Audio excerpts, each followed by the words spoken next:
Good afternoon, ladies and gentlemen, and welcome to the Epic Sports Broadcasting Network for today's presentation of Heartland Championship Wrestling.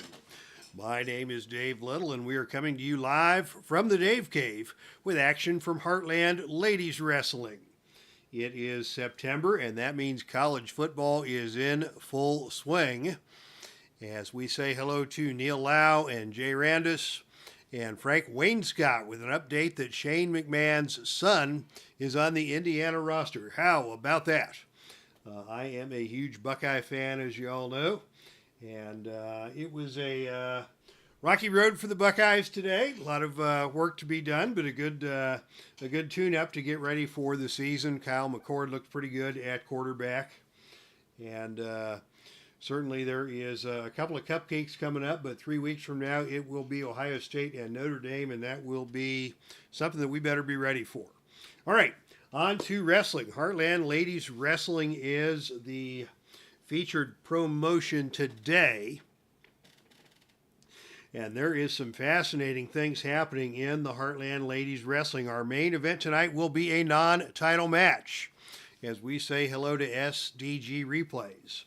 A non-title match pitting Nicole Matthews, the reigning Heartland Ladies Champion, against Ivelisse. Ivelisse has been making all kinds of noise and trying her best to keep in the title picture.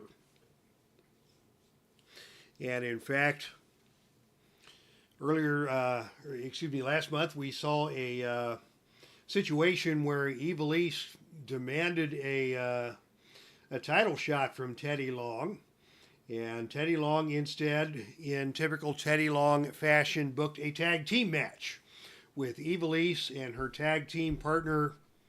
Well, they've never tagged together, but her backup Genocide, taking on the team of Nicole Matthews and her regular partner Portia Perez, the Canadian Ninjas. And it was the challengers, Ivelisse and Genocide, who got the victory in that tag team match as they beat the stuffings out of Nicole Matthews. And then it was Ivelisse with the pin on Portia for the victory. And as a result of that victory,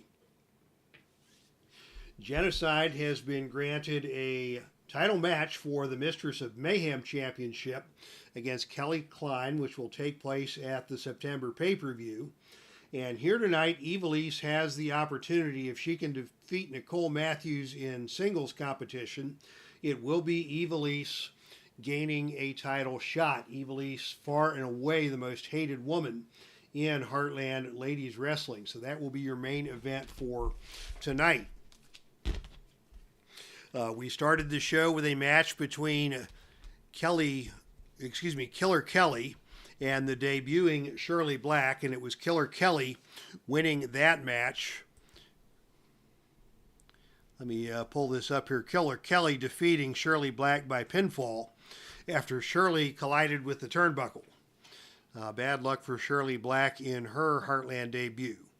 Then we saw a very interesting tag team championship match. Number one contenders match for the Heartland Ladies Tag Team Championship. The team of the Pink Ladies, Madison Eagles and Jessie McKay, got the win over the team of Paradise Lost, Melanie Cruz, and Dust, when Madison Eagles pinned Dust with her Hellbound finisher.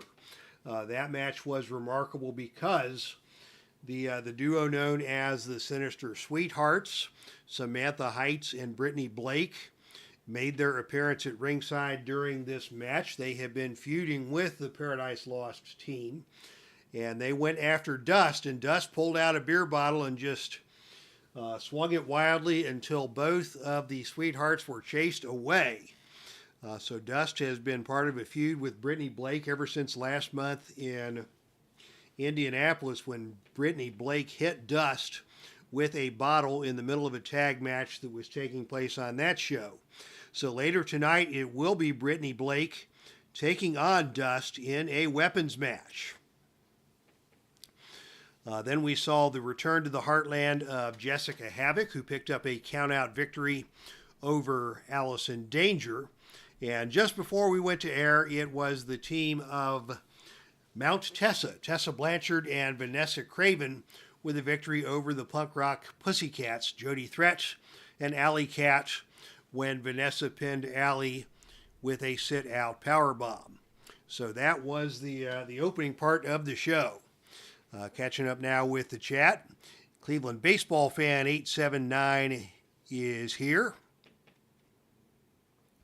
And looks like he also watched our beloved Buckeyes play. It's going to take a few weeks to get this Buckeye train rolling, and that's what Youngstown State and Western Kentucky are for.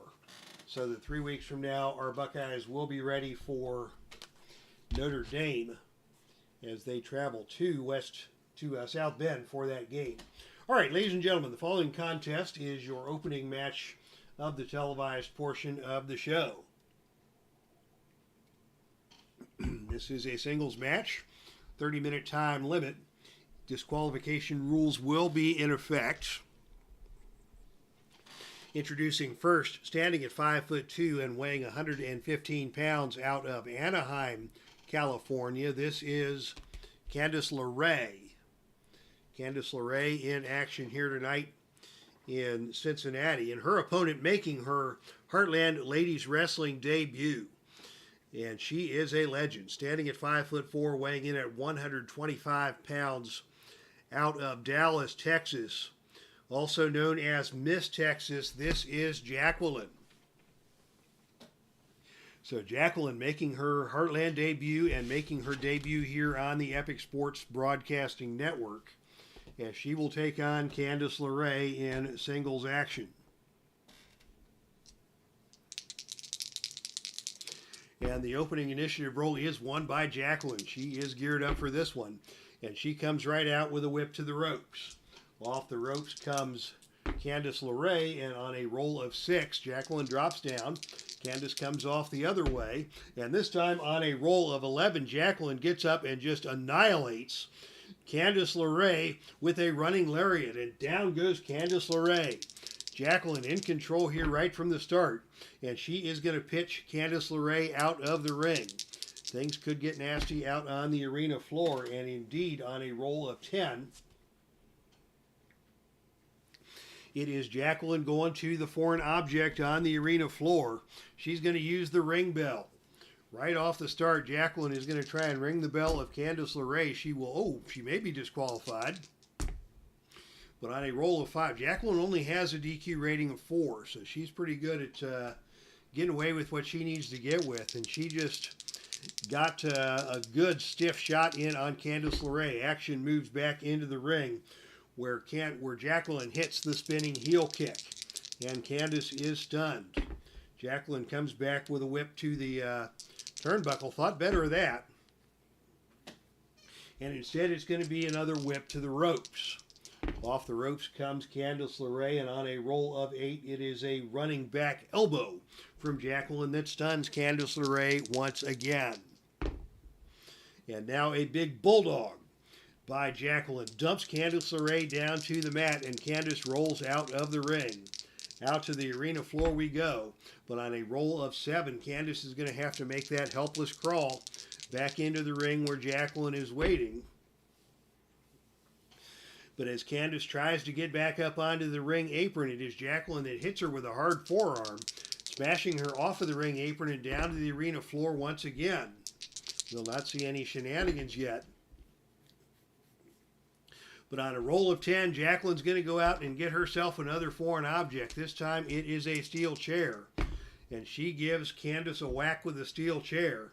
And Candice is stunned on the arena floor. And again, the referees are going to let things go. I think this referee is scared to death of Jacqueline and not wanting to prevent her from doing what she wants to do. Here is another spinning heel kick by Jacqueline that stuns Candice LeRae. Candice is down, Jacqueline in charge, and now it is going to be the float over DDT. That is her +1 finisher. The pin roll here is 4 or lower, and on a roll of 8, Candice kicks out. Give her credit. She is taking a beating, but she is trying to do her best to stay competitive in this match. And now it is Jacqueline who is going to attempt, let's see, a missile drop kick on a choice G. So she has the opportunity for a death jump, which is an A, or a power rating. So we'll go with the power rating. 8 or lower will successfully complete the missile drop kick. And on a roll of 7, she nailed it. Candice slow to get to her feet as Jacqueline gets up and moves in. Jacqueline with a big body slam, putting Candice down on the canvas once again. And now Jacqueline hits her with a big clothesline. Jacqueline firmly in control in this match. And now a big bulldog from Jacqueline puts Candice down once again. Jacqueline following up with a series of roundhouse kicks. Candice finally gets to her feet. And Candice is going to attempt a sunset flip. As she ducked under one of those kicks, flips her over and down to the canvas. Nice move there by Candice LaRae, dodging the kick and scoring the takedown on Jacqueline. Candice now in control. She's going to go for a DDT. This is a choice F maneuver, and she will need a roll of 7 or lower to complete that. And on a roll of 8, Jacqueline just powers her way out of the DDT attempt. And it is Jacqueline with another bulldog onto Candice LaRae that takes Candice LaRae back down. As we say hello to Pop's Reviews. Our good buddy Hasim, it is good to see you, my friend, here in the Epic Sports Broadcasting Network. Jacqueline in control. And Jacqueline now with the big German suplex, taking Candice down to the mat. Candice keeps taking it and getting back up. And now it is going to be a sidewalk slam attempted by Jacqueline on a roll of 7 or lower. And on a roll of 6, she got her down. And Candice is going to roll out of the ring once again. And on a roll of 11, it is Jacqueline with another big move on the arena floor. It is Jacqueline with a DDT onto the concrete floor. We may see a count out here on a roll of 4 or lower. But on a roll of 10, Candice LaRae once again back up and back into the ring. Candice is taking a pounding here, but she is showing her intestinal fortitude. As Jacqueline is going to take her out of the ring once again. And again, no shenanigans as of yet. But on a roll of 12, another big move on the arena floor by Jacqueline. This time she rams Candice's back into the ring apron. And as you all know, the ring apron is the hardest part of the ring. Candice rammed back first into the ring apron. Again, a count out roll coming up here on 5 or lower. And again, on a roll of 8, Candice will survive and continue on in this match. What has Jacqueline got to do to put this lady down? Here's another spinning wheel kick. Jacqueline goes for the cover. The pin roll here is 6 or lower, and on a roll of 4, finally she got her.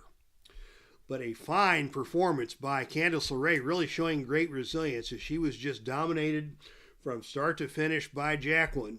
And Jacqueline wins after a spinning heel kick via pinfall. All right, our first match is in the books. Jacqueline looking good in her Heartland debut. And picks up the victory here in tonight's opening televised broadcast. Let's see what we got going on in the chat room. Pepsi Phil fired by AEW. I did just catch a glimpse of that headline as I logged onto the computer to set things up for the broadcast. I can't say that I'm surprised. And given the number of confrontations that CM Punk has gotten into since his return to AEW, I almost wonder if he didn't just keep escalating and escalating until he forced their hand, as if for some reason CM Punk wanted out. I haven't read all the details. Another part of me thinks that maybe this could be a work and they're trying to turn Punk into the world's greatest heel. And all of these confrontations and then getting fired, and then is he going to come back in and attack Tony Khan or run roughshod over AEW and have to be put down by somebody, or is this legit? It's you never know in the wacky world of professional wrestling. So that is my reaction to the firing of CM Punk. And I was a huge CM Punk fan back in the day, but with this latest return from AEW, he was just so salty that I no longer got much entertainment out of watching him, and it seems like every week there were shenanigans going on, and I was not shocked to read that news. Frank Wainscott agrees with me. Never been a Punk fan. Same here, says Jay Randis. Go Candice. Let's go Mrs. Gargano, indeed. Neil Lau every week, Dave. I'm not sure what that is referring to, but we are ready now for our next contest. The following contest is scheduled for one fall with a 30-minute time limit. Disqualification rules will be in effect. And this match is for the number one contender's position for the Heartland Ladies Championship, with some complications included that we will stipulate once we get the introductions and get this match set up. Introducing first, she stands at 5'4" and weighs in at 150 pounds. Coming to you from the other side of darkness, this is HOLIDEAD. And her opponent stands at 5'3", 142 pounds. Coming to you from Montreal, Japan, this is LuFiSto, and this match is going to be a banger. As LuFiSto and HOLIDEAD, two of the hardest hitting women in the sport, two of the most mentally out there women in the sport. So anything can happen when these two lock heads. This is officially a number one contenders match. However, the winner may have to wait on her title shot, depending on the outcome of tonight's match with Nicole Matthews and Ivelisse. Because if Ivelisse wins that match, she goes right to the front of the line as the number one contender. So with those things in mind, it is going to be LuFiSto and HOLIDEAD squaring off here in Cincinnati.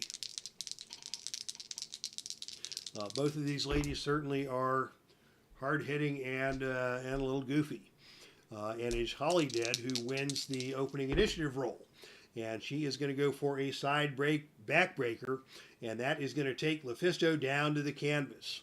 These women are both equal in agility and equal in power, so that makes all of our choice moves, or all of our chart moves, easy to decide. LuFiSto down, HOLIDEAD in control, and HOLIDEAD now comes with a pump handle slam.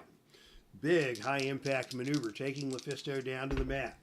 LuFiSto gets to her feet and just takes another pump handle slam down to the canvas hard. LuFiSto struggling to her feet, and HOLIDEAD with a third consecutive pump handle slam. And LuFiSto is beginning to show some signs of fatigue here already as HOLIDEAD is bringing out the heavy lumber. And now HOLIDEAD is going to go for a vertical suplex. That is a choice C maneuver. It's going to take a roll of 7 or lower to complete this. And on a roll of 8, it is LuFiSto who gets out of the way of that vertical suplex, blocks the vertical suplex, and it is LuFiSto who slips behind HOLIDEAD and goes to the rear naked choke. Rear naked choke applied by LuFiSto. We may see a submission here on a roll of 3 or lower, but on a roll of 5, HOLIDEAD is able to get to the ropes and force the hold to be broken. So just like that, LuFiSto off the reversal to the rear naked choke. A brilliant counter by LuFiSto, and it is LuFiSto in control. And now it is LuFiSto who is going up for the death jump.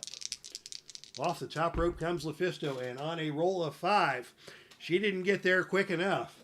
It is HOLIDEAD who springs to her feet, grabs LuFiSto, and throws her down to the canvas. HOLIDEAD now in control, and HOLIDEAD is going to go for the unprettier, and she is going to go for the cover. The pin roll here is 3 or lower after the unprettier, and on a roll of 4, LuFiSto barely gets her foot over the bottom rope. A little too close to the ropes there after that being thrown down off the top turnbuckle. HOLIDEAD now in control, and now a leg drop onto the apron, executed by HOLIDEAD. LuFiSto slow to get to her feet, climbs back into the ring, and LuFiSto eats a bicycle kick from HOLIDEAD that stuns LuFiSto. HOLIDEAD coming back with a big body slam onto LuFiSto. LuFisto has taken a lot of punishment in this match, and now HOLIDEAD is again going to go for the vertical suplex on a roll of 7 or lower. And on a roll of 7, she got her up, over, and down to the canvas with that vertical suplex.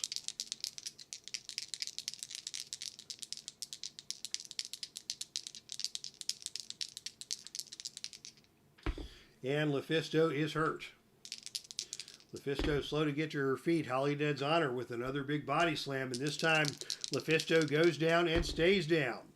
HOLIDEAD in control, leg drop on the ring apron, and now it is LuFisto who is going to roll out of the ring and down to the arena floor. Both these ladies love to mix it up out there. But on a roll of 10, LuFisto is a ring A. That's the foreign object roll. Once again, we're going to see a foreign object in play, and it is going to be a wrench. HOLIDEAD grabs a wrench out from under the ring and gives LuFisto a whack. She will not be disqualified for that move. LuFisto stunned after getting hit right in the belly with that pipe wrench. And HOLIDEAD in control. She's going to go for the Darkness Falls. This is a +2 finisher. The pin roll here is 6 or lower. And on a roll of 7, LuFisto kicked out again. She got out of the Darkness Falls. We've seen that move before. That is also when Christopher Daniels and others executed, known as the Angel's Wings. But there is nothing angelic whatsoever about HOLIDEAD. When she hits that move, it is Darkness Falls, and more often than not, it is a 3 count. But LuFisto toughed her way out of that one. And it is HOLIDEAD coming back, and out of the ring we go again. No shenanigans as of yet, but LuFisto this time, it is going to be a dust-up on the arena floor as both ladies are slugging it out. Both wrestlers roll disqualification. LuFisto will not be disqualified. HOLIDEAD will not be, well, let's see, HOLIDEAD, we got to roll again. HOLIDEAD will not be disqualified. So now we go to the odd-even roll. Let's see, LuFisto was the one who went out of the ring, so she will get the even roll. And on a roll of 2, it is indeed LuFisto who wins the brawl on the arena floor after driving HOLIDEAD back first into the ring apron. HOLIDEAD now stunned and LuFisto in control. And LuFisto is going to go up for another death jump. This didn't work in her favor the first time, but this time around she hits a flying double axe handle off the top turnbuckle, and HOLIDEAD is down. Philip Reynolds is here. Salvador America is here. Good to see you both. As LuFisto is in control here, and now we go out of the ring yet again. Still no shenanigans yet, as we're out on the arena floor. And on a roll of 7, that is the best wrestler wins roll. And both these ladies A-rated, so the advantage goes to the lady on offense, which was LuFisto. And it is LuFisto with a big body slam onto the arena floor that takes HOLIDEAD down. HOLIDEAD stunned out there, barely making it back into the ring. LuFisto is going to go out of the ring again, and now we do go shenanigans. What is going to happen here? On the ringside mayhem chart, it is a foreign object, another foreign object coming into play. This time it is a boot. LuFisto has taken off her boot. There is a battle for the boot, which means we go to the gut wrench, the gut check roll, and it is HOLIDEAD winning the gut check roll. So HOLIDEAD grabs the boot off of LuFisto's foot, and HOLIDEAD whacks LuFisto with the boot, and that is going to cost LuFisto a point of fatigue.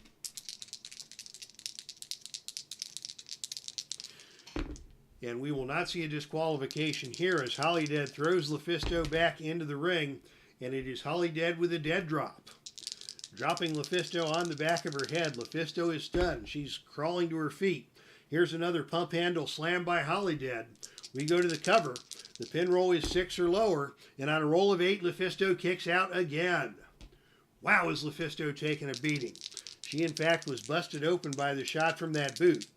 So LuFisto is bleeding now, as HOLIDEAD is in control, and HOLIDEAD with another leg drop on the ring apron remains in control. And now a spine buster delivered by HOLIDEAD, taking LuFisto down yet again, both ladies showing signs of fatigue. LuFisto gets to her feet, and HOLIDEAD hits her with a bicycle kick. LeFisto staggers back against the turnbuckle, and another bicycle kick is missed, this time by HOLIDEAD. LeFisto got out of the way of that one. LeFisto with a chance to take control here. She goes for a waistlock takedown and just takes HOLIDEAD down to the canvas. HOLIDEAD is down. LeFisto is in control.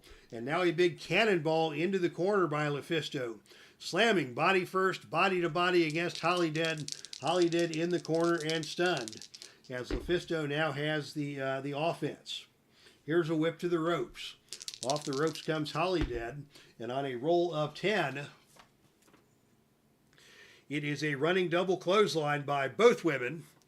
Both women have equal ratings on the ropes, so the advantage goes to the woman in control, and that is LeFisto. Both women go down after the running double clothesline. LeFisto first to her feet, and it is LeFisto now going for a tiger suplex, taking HOLIDEAD down to the canvas yet again. LeFisto getting her momentum on, and she is now going to fire a rapid-fire series of chops and jabs into HOLIDEAD. Very few women in this sport have the hand speed of LeFisto as she wails away on HOLIDEAD, and HOLIDEAD is going out of the ring. And this time we will definitely see some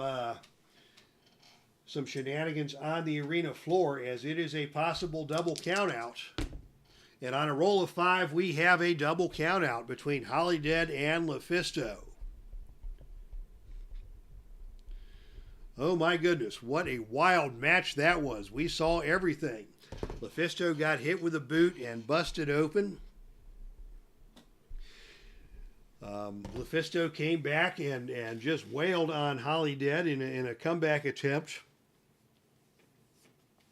And finally, action spills out of the ring, and both wrestlers are counted out on the double countout. So, yeah, that just makes things even more complicated in Heartland Ladies Wrestling.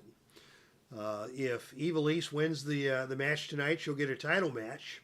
If not, there is no number 1 contender.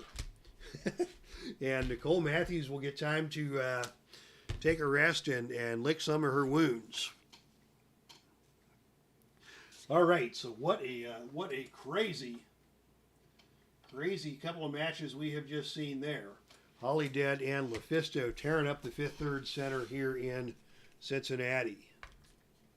All right, let's catch up on what is going into the going on in the chat room. Let's see, when we last left our chat, we were talking about CM Punk's firing. Is that legit? Is that a work or a shoot? Philip Reynolds joined us. Salvador America, surprised to hear that CM Punk got fired today. Message from Frank Wainscott. Nikita Koloff will be making his NWA PWA debut at Fall Brawl September 9th. I assume that's your tabletop fed, and that's not Nikita making a live appearance somewhere.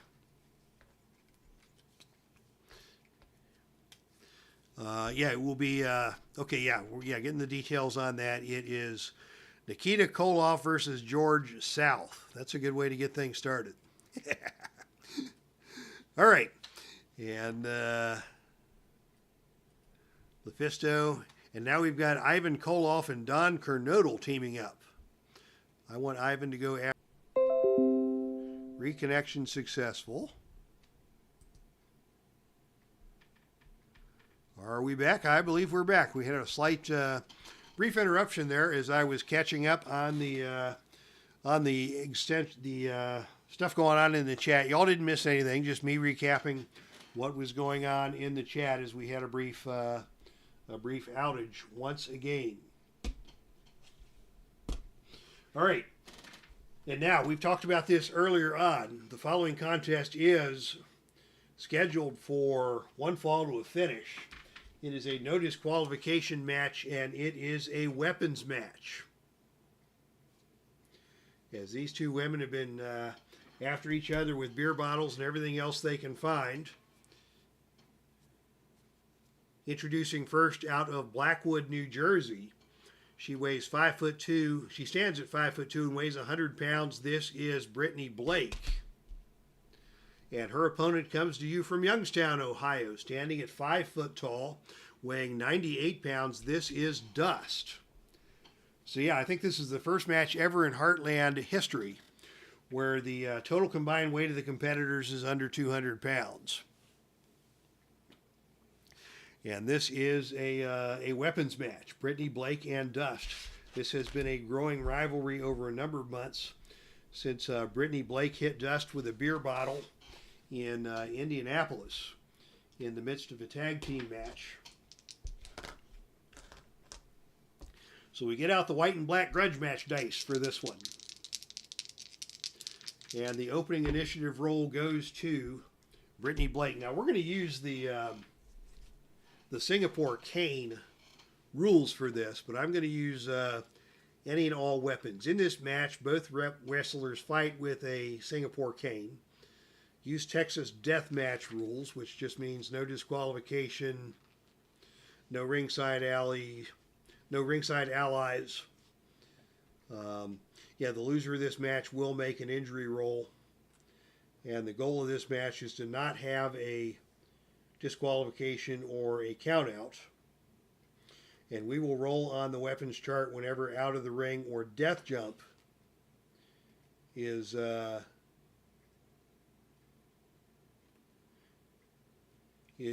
rolled. Actually, skip that last one. Instead, we'll use the Singapore cane rules. When a wrestler rolls a 1 on any level of offense, ignore the usual instruction and roll on the chart below. We'll just make this up as we go along. But Brittany Blake has the advantage here, and it is Brittany Blake coming out immediately with a whip to the ropes. That may not be a great idea given the quickness of Dust. And on a roll of 8, it is Brittany with a running back elbow that stuns Dust. And now it is Brittany following that up with an attempt at a Lotus Lock. This is a choice C maneuver. She will need a roll of anything but boxcars to be successful with that, and she is able to convert it into the Lotus Lock. But Dust quickly reverses out of that one, and it is Dust who takes control on the reversal with a waist lock. Brittany gets behind her after the waist lock, and it is Brittany coming back and trying again on the Lotus Lock. This time the Lotus Lock is in place, but Dust with another reversal. These two just cannot keep each other down as they are so anxious to mix it up.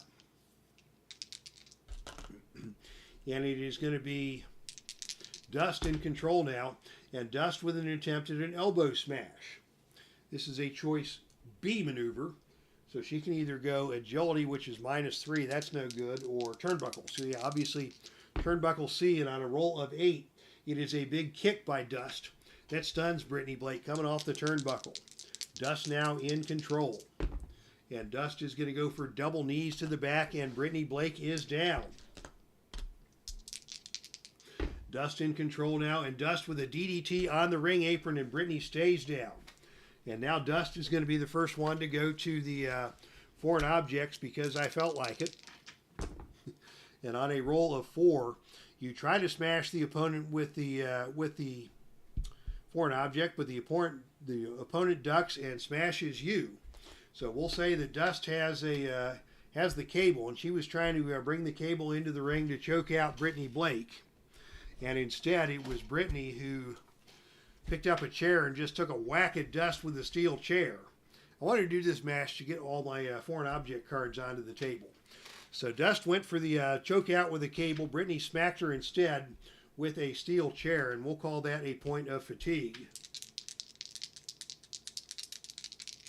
And the match continues with Brittany on level 3 offense. She hits the satellite DDT. Dust is stunned. Dust getting back to her feet finally, and Brittany is again going to go for that Lotus Lock. Again, she is able to almost get it locked into place, and Dust with the reversal comes back and instead drops Brittany with a chin breaker. Brittany is down and Dust is in control. Dust now is going to go up for a missile drop kick, and she nails the missile drop kick, and Brittany now is going out of the ring and down to the arena floor.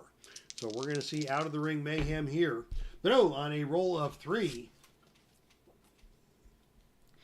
It is a wild brawl erupting on the arena floor. Both wrestlers roll disqualification. Forget about that. If nobody is disqualified, we go to the odd-even roll. And it will be Dust on the outside of the ring with the even roll. And on a roll of 4, it is Dust who indeed wins the battle on the arena floor and drop kicks Brittany Blake over the security railing. Brittany Blake is out in the crowd now, as Dust is going to grab herself another foreign object. And off of the Singapore cane match chart, you use a deadly move on the opponent with your foreign object. Add 1 to the opponent's pin rating. So on the arena floor we go, and it is Dust picking up a baseball bat and just giving Brittany a whack across the back with a baseball bat. And Brittany is hurting now. Action finally returning back into the ring, as it is Dust now in control with a cross body block off the top rope, taking Brittany back down to the canvas. Dust now still in control. Oh, double knees to the back. Double knees to the back by Dust. She's going to go for the cover. The pin roll here is 5 or lower. And on a roll of 4, she got her. So Dust is your winner in the grudge match, after using a baseball bat and then a double knees to the back.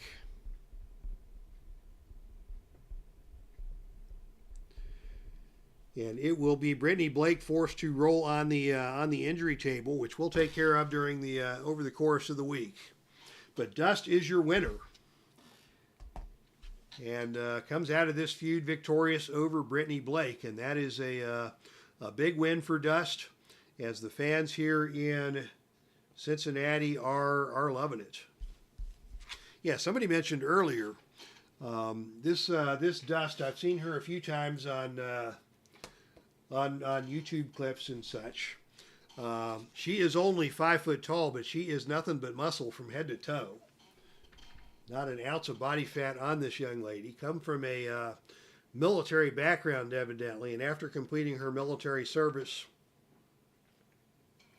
came back home to Youngstown, Ohio, and took up her career as a professional wrestler, and has had some success around the indie circuit. Being only 5 foot tall, I don't know that she is, WWE or AEW material, but really quite a sight to behold. This is one young lady who has definitely put in her time in the gym. All right. And ladies and gentlemen, it is now time for your main event of the evening. And if you think you've seen drama here tonight, you ain't seen nothing yet. As we shuffle up our fast action cards once again, we got a chair and a baseball bat and the audio cable into play in that match. I wouldn't be surprised if we saw more foreign objects in play in this next match, which is also a no disqualification matchup.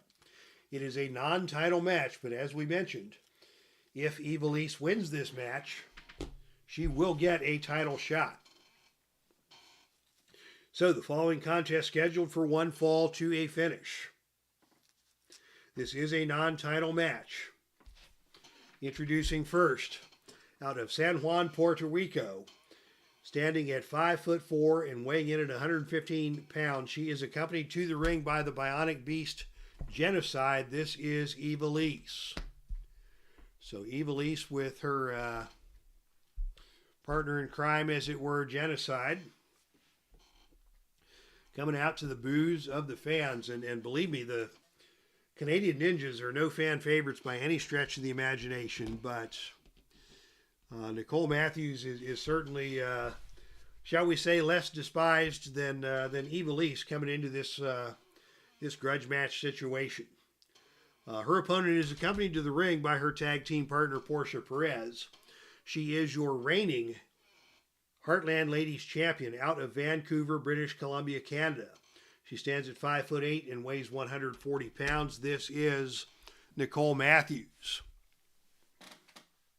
So here it is, the showdown, Nicole Matthews versus Ivelisse.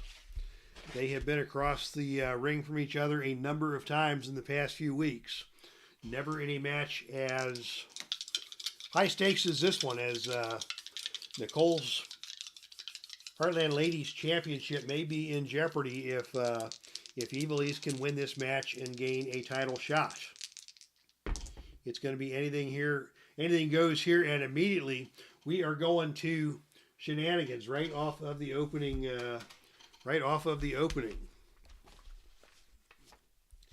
As we go to the